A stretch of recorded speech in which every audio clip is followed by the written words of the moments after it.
Assalamu alaikum. Кимде му Казакстанда, Кыргызстандын посольстволарынын немеси бар, номерлери болсо, бул видеону таратып жөнөткөнүңүздү сураңыз. Биз могу кече ушу Москвада болчук кыргыздар. Азыр мына 5-6 кыргыз бар да. Эми заезд-выезд кылган чыктык элек, кайра Россияга кирип кетип отуп, бизди киргизбей выдворение кылып, кайра обратно жөнөттү да.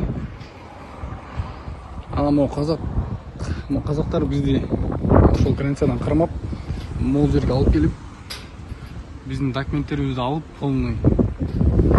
Короче, 7000 рубльден бересиңер, анан документтериңер берилет, анан автобус келип, ошол менен Шымкентке чейин барасың, Шымкенттен нары өзүңө жол берет, алып кетесиңер дейт. Биз азыр заезд-выезд кылган келгенбиз да. Азыр негизи баарыбызда эле акча жок. Ошо эч кимде калбады акчасы. Уже 3-чү сутка кетип атат. Жана айткан автобусу уже жок. Келет дейт, жок. Бул эме экен, сапар бар деген кафе экен. Бул жака эч кандай клиенттер келбейт экен, специально ошондой мигранттар жанагы болуп кетсе Россиядан. Ушул жерде сакташып, өздөрү ичине жана тамак кылат экен. Тамак кылып ошо атайын ушу бизди алат. Ошого мажбурлайт экен, ошо эме тамактарын бизге сатып, ичимдиктерин сатып, акчабызды болгон акчабызды уже чыпырып бүтүштү. 7000 да алышты рубль.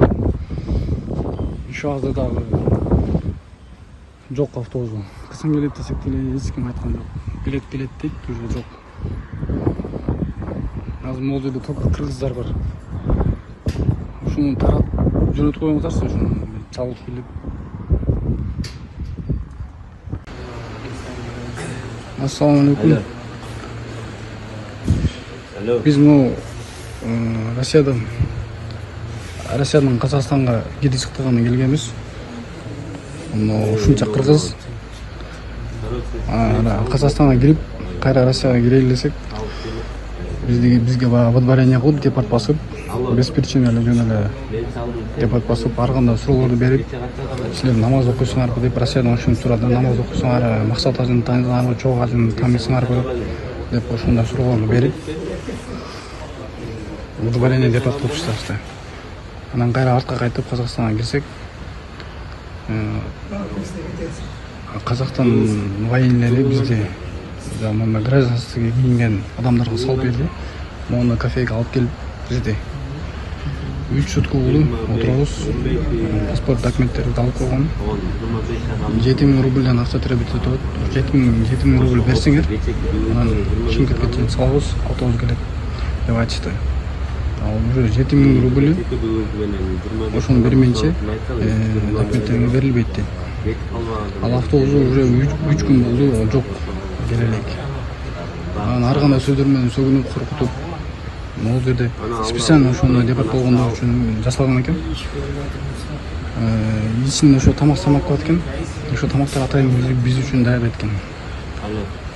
Анан азыр барып мен сурасам, качан кетебиз десем, биз уже экинчи тамакты баштадык. Ал тамакты ким жейт деп бизге кайра ачылмыйт. Айтып атат.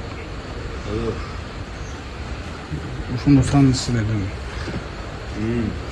Ушуну карап берип коюңуздар сураңыз.